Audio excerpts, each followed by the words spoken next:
Welcome to our Maxwell education. My name is Rajkumari. आज हम 12th class की geography करेंगे और ये हमारा 5th चैप्टर है। ये इस चैप्टर का 4th पार्ट है। इससे पहले का वीडियो का लिंक डिस्क्रिप्शन बॉक्स में दे दिया गया है, आप वहाँ जाकर उसे देख सकते हैं।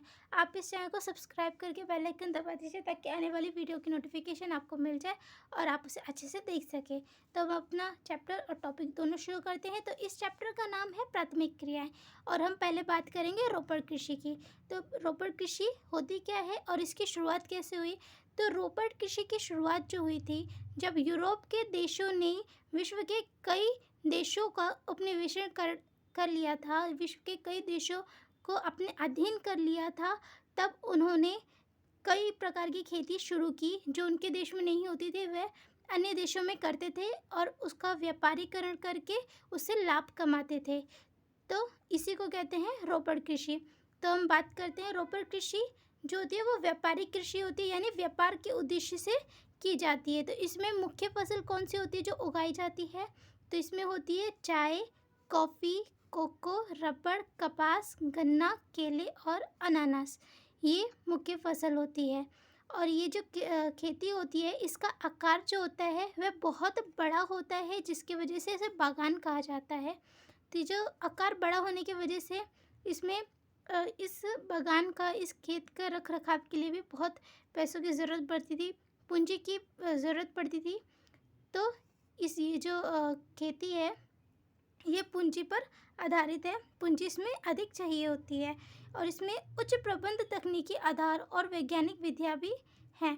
ये एक फसली कृषि है। एक फसली कृषि का क्या मतलब होता है? यानी एक बागान है तो इसमें ये नहीं है कि चाय के साथ कॉफ़ी, कोको या रबड़ अन्य फसल उगा सकते हैं। नहीं, एक फसली खेती का मतलब है कि एक ही फसल, चाहे कॉफ़ी उगा लो, चाहे चाय, जो भी फसल होगी वो एक ही होगी, इसलिए इसे एक फसली कृषि कहते हैं।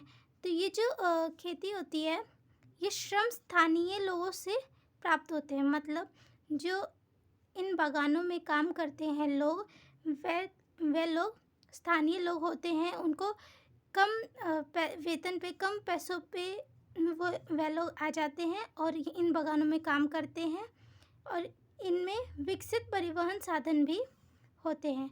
अब हम ये जानते हैं कि ऐसे कौन से देश हैं जिन्होंने इस प्रकार की खेती की। तो फ्रांस वासियों ने पश्चिमी अफ्रीका में कॉफ़ी एवं कोकोआ की खेती की थी।